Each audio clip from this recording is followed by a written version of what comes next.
Hello guys, कैसे हो आप सभी दोस्तों। ये हमारा पार्ट नंबर 5 है। आपको पता ही है हमारा चैप्टर कौन सा चल रहा है, nature and significance of management. मैंने यहाँ लिखा नहीं था तो एक बार मैं फटाफट से लिख लेता हूँ। Nature and significance of management. ठीक है दोस्तों, पार्ट नंबर 5 चल रहा है और इसमें सर हम लोग क्या सीखने वाले हैं आज। इसमें हम लोग सीखने वाले हैं पार्ट नंबर 5 में इफेक्टिवनेस और एफिशिएंसी में डिफरेंस क्या है। ये तीन डिफरेंस है। हालांकि मैं आपको बोनस में एक आपको डिफरेंस और बताऊंगा और इसमें बोनस में एक चीज़ और दूंगा आपको। यहाँ पर हमारा जो बेसिस ऑफ डिफरेंस है ना, यहाँ पर लिखा नहीं है तो आपको बताऊंगा कि ये क्या चीज़ है। आपको मैं पढ़ के खुद समझूंगा, फिर बताऊंगा कि क्या चीज़ है हमारी। उसके बाद बताऊंगा आपको रिलेशन क्या है इन दोनों में, कि ये दोनों साइमल्टेनियसली क्यों होने चाहिए। अगर ये नहीं होंगे तो क्या होगा, सब कुछ बताने वाला हूँ। पहले फटाफट से मैं जो लिखवा रहा हूँ पहले वो लिखो, ठीक है। मेरे हिसाब से लिखो, फिर आप लोग अपने हिसाब से करते रहना। वैसे ऑलरेडी आप लोग जानते हो, अगर आप लोगों ने पार्ट नंबर 4 देख लिया होगा ना, तो पार्ट नंबर 5 में ना 1% आपको दिक्कत नहीं आएगी, 1% दिक्कत नहीं आएगी, ठीक है ना। तो दोस्तों यहाँ पर आप इसको छोटा सा आप बना लेना, ठीक है ना। Basis of difference, basis of difference. मैंने वैसे गलत स्टार्ट कर दिया, मुझे पहले सिखाना चाहिए था आपको, क्योंकि भूल चुके होगे ना आप। अगर मान लीजिए पार्ट नंबर 4 आपने काफ़ी टाइम पहले देखा होगा तो आप भूल गए होगे। तो पहले पार्ट नंबर 4 की कुछ बातें आपको क्विक रीकैप कराता हूँ। Recap okay sir, recap. Effectiveness और क्या था, एफिशिएंट मतलब एफिशिएंसी। अरे यार पेन मेरा फिसल रहा है, एफिशिएंसी, ठीक है ना। तो इफेक्टिवनेस और एफिशिएंसी। दोस्तों इफेक्टिवनेस मतलब होता है अगर कोई पर्सन, अगर कोई मैनेजर, अगर आपको कोई स्टाफ, अगर वो इफेक्टिव है, अगर वो इफेक्टिव पर्सन है, तो इसका मतलब ये है कि वो अपने वर्क को पहली बात तो एक टारगेट सेट करता होगा और फिर उसको वो ऑन टाइम कंप्लीट कर देता होगा। ऑन टाइम उसको फिर वो कंप्लीट कर देता होगा। दोस्तों बस यही पहचान होती है कि वो पर्सन आपका इफेक्टिव है या नहीं है। अगर वो पर्सन आपका मैनेजर हो सकता है, वो कंपनी का डायरेक्टर हो सकता है, स्टाफ हो सकता है, वर्कर हो सकता है, KMP हो सकता है। सर KMP क्या होता है, की मैनेजरल पर्सन, जो बहुत इंपॉर्टेंट होते हैं, ठीक है।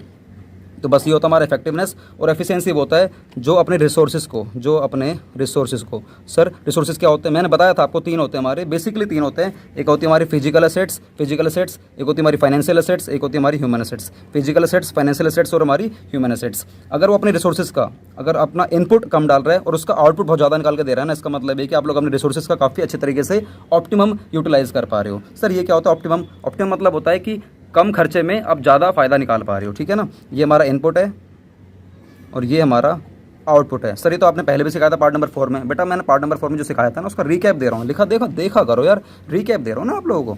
इफेक्टिवनेस समझ में आ गया, ऑन टाइम काम करोगे कंप्लीट और टारगेट बना के सेट करोगे। और एफिशिएंसी से करोगे मतलब ये कि अपने रिसोर्सेज का इस्तेमाल करोगे सही तरीके से, मतलब ये कि ह्यूमन का इस्तेमाल सही तरीके से करोगे, कोई वर्कर खाली ना बैठा रहे। पैसों का सही तरीके से इस्तेमाल करोगे। फाइनेंशियल पैसों को सही तरीके से इस्तेमाल करोगे कि अगर आपने किसी से लोन लिया है तो लोन लेने के बाद आप ऐसा तो नहीं कर रहे हो ना, लोन तो ले लिया है और पैसा आपने घर में रखा हुआ है, अरे भैया आपको फिर ब्याज देना पड़ जाएगा। इसका मतलब है कि पैसों का आप लोग सही तरीके से इस्तेमाल नहीं कर पा रहे हो। एक होता है हमारा फिजिकल एसेट्स। फिजिकल में मान लीजिए आपके पास मशीन है, आपके पास कोई फर्नीचर है, आपके पास कोई प्रिंटर है, आपके पास कुछ भी चीज़ें हैं। आपकी मशीन है, कहीं ऐसा तो नहीं आपको खाली रखी हो। खाली रखे रहेंगे तो उस पर क्या होगा, आपका फिर डेप्रिसिएशन लगता रहेगा। सर ये क्या होता है डेप्रिसिएशन? भाई आप लोग 12th क्लास में आपको पता होगा, ठीक है ना, पता होगा डेप्रिसिएशन क्या होता है। तो इस तरीके से आप चेक करो कि मशीन खाली तो नहीं है, कोई वर्कर तो खाली नहीं बैठा है, पैसों का सही तरीके से इस्तेमाल हो रहा है ना, कहीं ऐसा तो नहीं पैसा मेरे पास आया हुआ है, मैंने पैसा कहीं ब्लॉक कर रखा है और पैसे का यूज़ में नहीं आ रहा कुछ भी। तो इसका मतलब है कि फिर आप लोग एफिशिएंट नहीं हो भाई, चाहे भले आपका काम पूरा हो जाए। तो क्या बात समझ में आ गई? ये सर बात समझ में आ गई। अब यहाँ पे लिखो फटाफट से बेसिस ऑफ डिफरेंस में पहले लिखो, यहाँ पे लिखो इफेक्टिवनेस और यहाँ लिखो एफिशिएंसी। इफेक्टिवनेस और एफिशिएंसी। तो चलो पहले लिखो मीनिंग, पहले लिखो आप लोग मीनिंग। क्या लिखने वाले हो आप लोग? मीनिंग।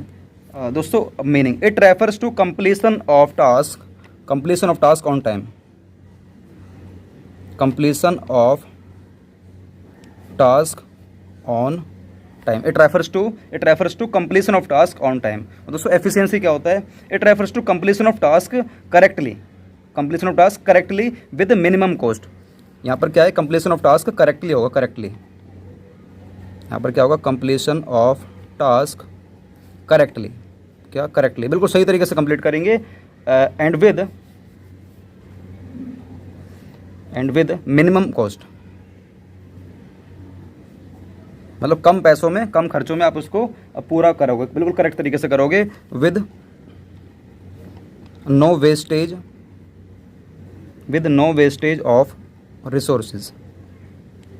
हालांकि ये ना बुक में लिखा हुआ है, आपको मैं बता दूंगा अभी। ये हमारा पहला पॉइंट क्लियर होगा दोस्तों। मीनिंग मतलब ये है कि ये completion of task on time, ये ऑन टाइम अपने टास्क को कंप्लीट कर देगा। और दूसरे में एफिशिएंसी में क्या लिखा हुआ है, कंप्लीशन ऑफ टास्क तो है लेकिन करेक्ट, बिल्कुल करेक्ट तरीके से करेगा। और दूसरा मिनिमम कॉस्ट में करेगा और अपने रिसोर्सेज का कोई वेस्टेज नहीं करेगा। क्या इतनी बात समझ में आ गई है? यस सर, बात समझ में आ गई है। उसके बाद सेकंड लिखो, यहाँ पर सेकंड लिखो, आपका ऑब्जेक्टिव। आपका ऑब्जेक्टिव क्या है? आपका ऑब्जेक्टिव क्या है? तो दोस्तों ऑब्जेक्टिव के लिए दोस्तों आप, मैं आपको बुक में कराता हूँ, ठीक है ना। ऑब्जेक्टिव आप वैसे यहीं देख लीजिए, अब बुक्स में कराता हूँ, ठीक है ना। वहाँ से अब बार बार लिखवाने में दिक्कत हो रही है, यहीं लिखाता हूँ आपको। ऑब्जेक्टिव क्या है, चलो देख लो यहीं पे।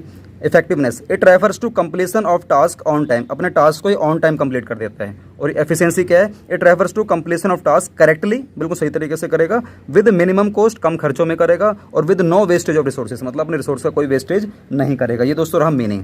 दूसरा बात करते हैं, ये हमारा ऑब्जेक्टिव। हमारा ऑब्जेक्टिव क्या है? ऑब्जेक्टिव ये है, it is concern with the achievement of and result. आपका अल्टीमेट जो एंड रिजल्ट है उसको अचीव कराने में पूरी जान लगा देता है। ये आपका जो एंड रिजल्ट है ना, पूरे कंप्लीट कराने में, पूरे टारगेट को कंप्लीट कराने में पूरी जान लगा देता है दोस्तों, ये पूरी जान लगा देगा। इसका मतलब ये है, ये हमारा इफेक्टिवनेस है। ये ऑब्जेक्टिव यही है कि आपने जो टारगेट बनाया ना उसको पूरी जान लगा देगा उस टारगेट को हासिल करने में, ठीक है। और एफिशिएंसी क्या है, it is concern with the cost benefit analysis. Cost benefit मतलब ये है कि आप अपने टारगेट को अचीव करो, कोई दिक्कत वाली बात नहीं है, लेकिन दोस्तों ध्यान रखना आपकी जो कॉस्ट है थोड़ा सा ज़्यादा कॉस्ट ना आ जाए, इसलिए कॉस्ट का बेनिफिट आपको लेना पड़ेगा, दिमाग लगाना पड़ेगा, एनालिसिस करो, दिमाग लगाओ कि कॉस्ट का बेनिफिट आप कैसे ले सकते हो। यूटिलाइजिंग मिनिमम रिसोर्सेज, मतलब आपको अपने रिसोर्सेज का मिनिमम यूज़ करना है, एंड गेटिंग मैक्सिमम बेनिफिट, और आपको मैक्सिमम बेनिफिट लेना है। ये सर क्लियर हो गया। थर्ड देखो, producing target production on time. आपको ऑन टाइम जो भी आपने प्रोडक्शन का टारगेट बना रखा है आपको प्रोड्यूस करना है ऑन टाइम। हालांकि ये इसी में आ जाएगा, ठीक है ना। ऑन टाइम आपको अपना काम को प्रोड्यूस, जो भी अगर आपने सोचा हुआ है कि मुझे इस चीज़ की प्रोडक्शन करनी है तो आप ऑन टाइम उसको प्रोडक्शन दोगे, ऑन टाइम दोगे, ठीक है ना। अगर आपको कोई सर्विस डिलीवर करनी है, जैसे कि जोमेटो वाले एक वो भी तो है, एक ब्लिंकिट है ना, ब्लिंकिट एक एप्लीकेशन है, ब्लिंकिट मतलब आंख झपकते ही चीज़ें 10 मिनट के अंदर घर पहुंच जाएंगी। ब्लिंकिट मतलब ये कि वो सर्विस एंटिटी है, सर्विस एंटिटी। और ये कौन सी एंटिटी है? प्रोडक्शन, मतलब ये माल बनाती हैं और सर्विस वाली मतलब अपनी सर्विस देती हैं। अगर वो ऑन टाइम देंगे इसका मतलब है कि वो इफेक्टिव हैं। वो क्या है? इफेक्टिव हैं। और दूसरा, अगर मैं एफिशिएंसी की बात करता हूँ, उन्हीं ब्लैंकेट वाले की बात, ब्लैंकेट कह रहा हूँ मैं, ब्लिंकिट की बात करता हूँ, या मैं जोमेटो की बात करता हूँ, या मैं स्विगी की बात करता हूँ, किसी की भी, तो ये कह रहा है producing target production to its minimum cost, मतलब प्रोड्यूस करेगा टारगेट प्रोडक्शन, मतलब है कि सिर्फ टारगेट प्रोडक्शन पे काम करेगा ये, कि मैंने 1000 बर्गर बनाने के लिए मैंने काम दिया हुआ है, तो 1000 बर्गर आपको 2 घंटे में बनाने हैं, तो ये आप इफेक्टिव हो। अगर आपने 2 घंटे में बना दिया तो आप इफेक्टिव हो। और अगर आपने उस टारगेट को, प्रोडक्शन को आपने प्रोड्यूस तो कर दिया, लेकिन अगर आपने मिनिमम कॉस्ट में प्रोड्यूस करा, इसका मतलब है कि फिर आप इफेक्टिव भी हो, क्या बात समझ में आ गई दोस्तों? यस सर, बात समझ में आ गई दोस्तों। ये रहा हमारा बेसिक सा difference between effectiveness and efficiency. अगर दोस्तों आपको वीडियो अच्छी लगी, वीडियो को लाइक करें, शेयर करें, कमेंट करें। और दोस्तों अगर आप चाहते हो मैं इसके ऊपर भी वीडियो बनाऊँ, दोनों बीच में रिलेशन क्या है, तो मैं इसके ऊपर वीडियो बना दूंगा। चलो एक काम करते हैं, छोटा सी टॉपिक है, इसको मैं यहीं खत्म कर देता हूँ। रिलेशन क्या है इन दोनों के बीच में, एफिशिएंसी और इफेक्टिवनेस। सॉरी, इसको मैं उल्टा लेता हूँ, क्योंकि पहले आपको मैं करा रहा हूँ इफेक्टिवनेस और बाद में करा रहा हूँ एफिशिएंसी, इसलिए पहले इफेक्टिवनेस लेना फिर लेना एफिशिएंसी। हालांकि दोनों में ऐसी कोई दिक्कत वाली बात नहीं है, मैं दोनों को इकट्ठे लेकर चलूँगा अब, ठीक है। कह रहा है effectiveness and efficiency are equally important as being effective means effective, मतलब इसकी बात हो रही है। Effective means completing the task on time, but it is not enough to just complete the task on time, but it must be done correctly without any wastage of resources. मतलब ये कहना चाह रहा है दोस्तों, मैं समझाने की कोशिश करता हूँ, ये कहना चाह रहा है इससे कोई फर्क नहीं पड़ता आपने काम ऑन टाइम करा या नहीं करा, आपने टारगेट लेकर टाइम करा नहीं करा, आपने टारगेट लेकर तो करा काम और आपने ऑन टाइम भी करा, इससे कोई फर्क नहीं पड़ता अगर आपने उसको एफिशिएंसी से नहीं करा, अगर आपने उसको एफिशिएंट तरीके से नहीं करा। मतलब ये कि आपने काम तो पूरा कर दिया, आपने अपनी प्रोडक्शन जो कि 1000 यूनिट बनाने थी, मान लो आपको 1000 पेन बनाने थे, आपने 1000 पेन तो बना दिए, ये इसका मतलब है कि आप इफेक्टिव हो। आपको जो टाइम दिया गया था 1 दिन के अंदर बनाने हैं, तो आपने 1 दिन के अंदर ही बनाए, तो इसका मतलब है कि आप इफेक्टिव तो हो। लेकिन दोस्तों आपने मशीनों की बैंड बजा दी बढ़िया वाली, दिन रात मेहनत कर करके आपको जब आपके प्रीमाइसेस के अंदर, फैक्ट्री के अंदर जब मशीन लगी थी, तो आपको मशीन का जो बंदा था बोल के गया था कि 8 घंटे से ज़्यादा मत चलाना, 8 घंटे से ज़्यादा मत चलाना, और आप चला रहे हो उसको पूरी रात 24 घंटे चला दी, क्योंकि आपके पास ऑर्डर आया हुआ था। तो भैया मशीन की तो बैंड बजेगी ना। काम तो पूरा हो जाएगा, लेकिन मशीन की बैंड बजा दी, इसका मतलब है कि आप लोग एफिशिएंट नहीं हो, आप लोग एफिशिएंट नहीं हो। सर इस केस में क्या करते फिर हम? उस बंदे ने बोला हुआ है कि एक दिन में आपको 1000 पेन बनाने हैं, लेकिन सर हम फिर कैसे करते बताओ, जब मशीन 8 घंटे चलेगी तो, क्योंकि 1000 पेन तो सर 24 घंटे में बनेंगे, तो सर फिर हम कैसे करेंगे बताओ? तो भैया आप एक मशीन की जगह 3 मशीन पे काम कर लेते, आपके पास 3 मशीन होनी चाहिए। सर हमारे पास इतना पैसा नहीं, सर हमारे पास 3 मशीन तो नहीं है, तो कोई दिक्कत नहीं, आप सामने वाले से बोल देते हम एक दिन में काम नहीं कर पाएंगे, हम 3 दिन में काम करेंगे, क्योंकि 8 घंटे मशीन चलेगी ना, 8 घंटे 8 घंटे 8 घंटे, क्योंकि एक दिन में 24 घंटे होते हैं, तो 3 शिफ्ट में काम कर लेना। दोस्तों काफ़ी सारी चीज़ें हैं, अगर आप बात करोगे सारी चीज़ें हो जाती हैं। तो दोस्तों आपको एक अच्छा अगर बनना है मैनेजर, तो ये सारी चीज़ें आपको पता होनी चाहिए।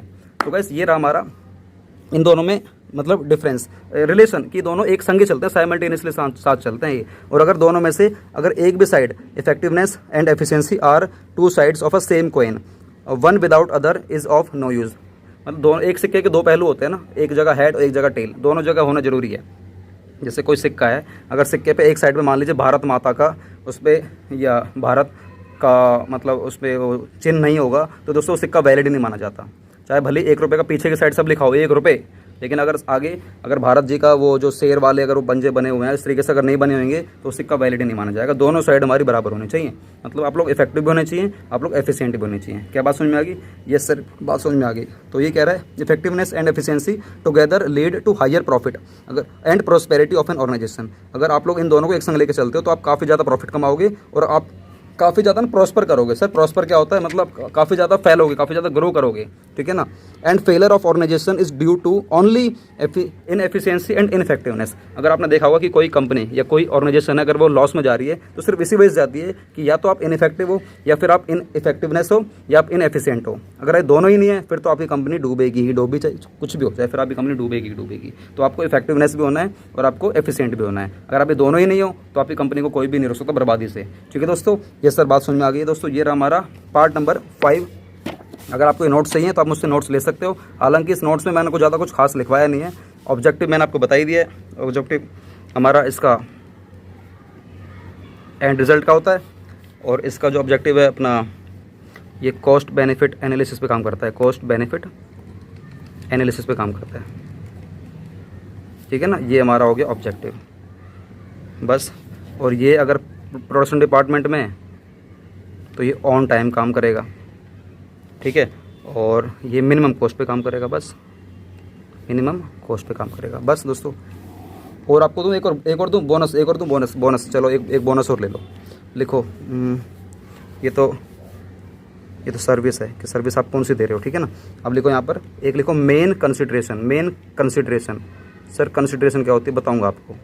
मेन कंसिडरेशन मतलब मेन बात है क्या, मेन बात क्या इन दोनों में अगर बात करता हूँ तो ये क्या कहता है, doing the right task, doing the right task मतलब सही काम को ये करता है, सही काम को करके दिखाता है। डूइंग द राइट टास्क, ये क्या बोलता है, doing the task in right way, doing the task in right way,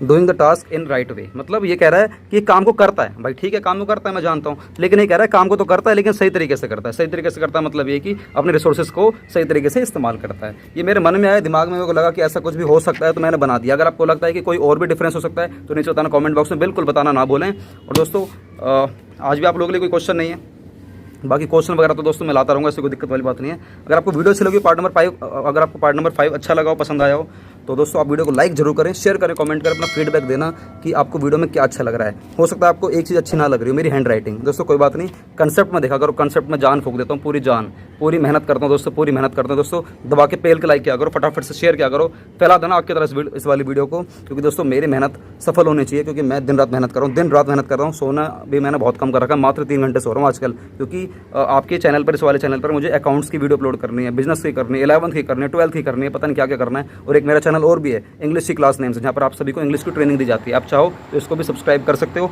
और अपने इंग्लिश को स्ट्रॉन्ग कर सकते हो, जहाँ पर मैं आपको बिल्कुल शुरुआत से 0 लेवल से इंग्लिश बोलना सिखा रहा हूँ। जाओ इस वाले चैनल को देखो, समझो और इसको सब्सक्राइब कर लेना। मेरी जो प्लेलिस्ट बना रखी है मैंने, बिल्कुल 0 लेवल से जितने भी मेरी वीडियोज़ हैं आप देख सकते हो प्लेलिस्ट में, एक के बाद एक करके सारी वीडियोज़ को देख लेना, आपकी इंग्लिश भी काफ़ी स्ट्रॉन्ग हो जाएगी। 12th करने के बाद आप जब यहाँ से निकलोगे ना विनोद सिंगला क्लासेस से, तो आप सच में एक अच्छे सोच वाले इंसान, अच्छे नॉलेज वाले इंसान और एक अच्छा प्रोफेशनल इंसान बनाकर छोड़ूंगा आप लोगों को। दोस्तों अगर आप लोग अच्छे प्रोफेशनल इंसान नहीं बने मेरे चैनल से, दोस्तों मैं चैनल बंद कर दूंगा। मिलते हैं नई वीडियो के साथ। वंदे मातरम। जय हिंद। पार्ट नंबर 6 के साथ।